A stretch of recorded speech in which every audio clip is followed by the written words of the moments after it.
experience is a birth or a death, know that it's just an experience. It's an experience of a transition. It is not an experience of a failure. It is not an experience of a completion. It is not an experience of a conclusion. It is only an experience of a what? Transition. And so, we take our experiences and we really make conclusions. And it is a conclusion that we grieve about.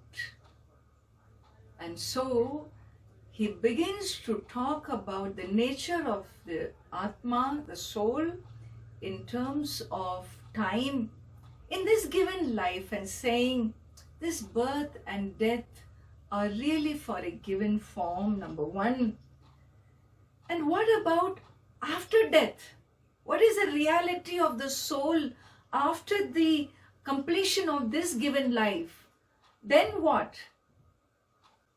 Then what? Dehinosmin yatha dehe, 13th verse of the 2nd chapter. Kaumaram yauvanam jara, tatha dehantara prapti, dhirastatra na muhyati. In the next one, he talks about the change and the changeless. Like you grow from your childhood to adulthood to old age, there is a body that undergoes change, there is a mind that undergoes change, but there is a being inside who knows his childhood, who knows his adulthood, who knows his old age, who is an awareful being, aware of all the stages of life. Does he ever change? Does this awarer ever undergo a change? No. The awarer is changeless. What is changing is the body. What is changing is the mind, which is considered to be subtle body. And therefore the gross body and the subtle body undergoes changes. But the changeless you is that you who lived in that tiny little body. Some of you even remember your mother's womb. When you go through your regressions, you remember even your birth, your childhood, when you were 2-year-old. You're able to go back. How? You have grown, but you were there. You were the same soul who was there, who is here, and who will be. And so there is a changeless element to all of us, and there is a changing element in all of us. And so Lord Krishna in this chapter points out the changing and the changeless element. Hey, who are you, the change or the changeless? Who are you? He says, the change is not you. You are taking the changing experience as you.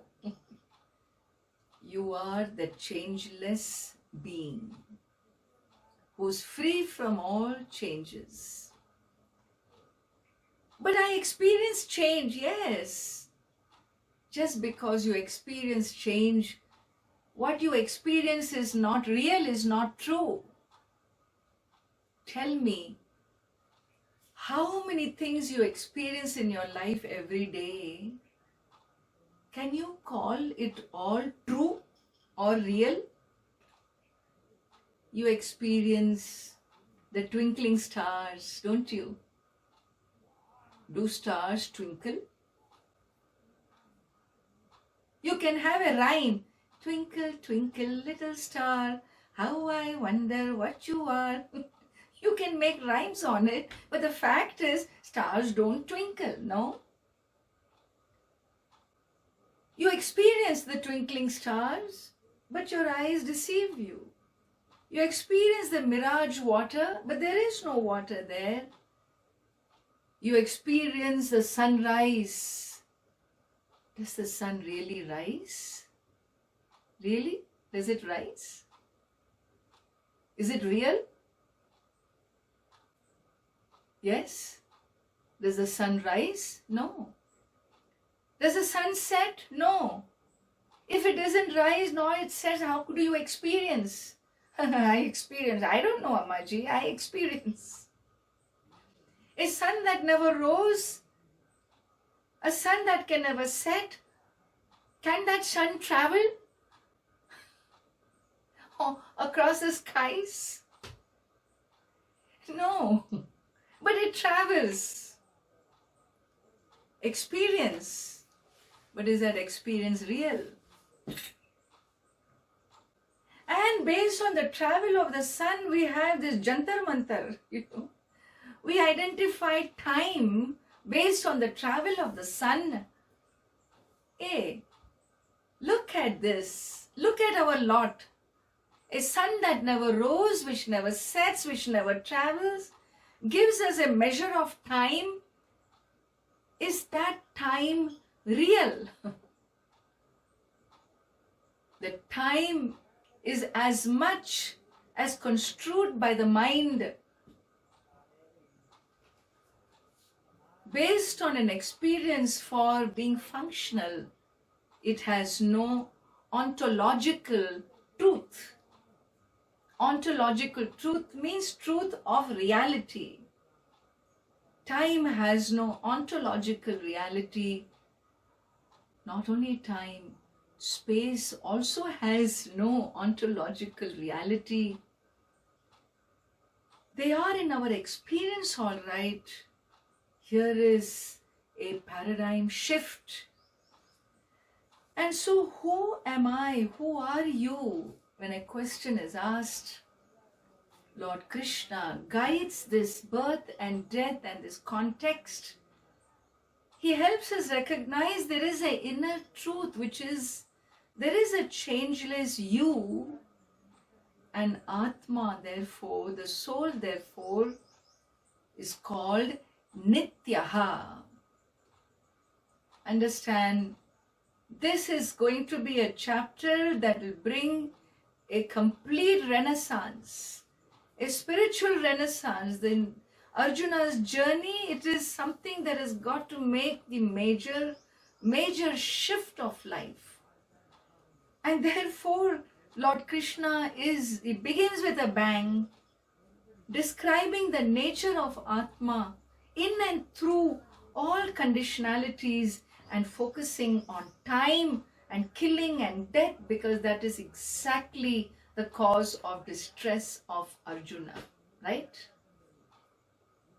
And so here, continuing along these lines, he describes the nature of the soul as being sarvagataha. And he says, avinashi tu tat vidhi yena sarvamidam tatam vinashamavyayasya nakaschit kartum arhasi. The same chapter, 17th verse. Like he focused on time in this verse, he focuses on space. How that changeless soul cannot be bound by space. Ontologically, Lord Krishna gives us a very powerful analysis here and talks about this death.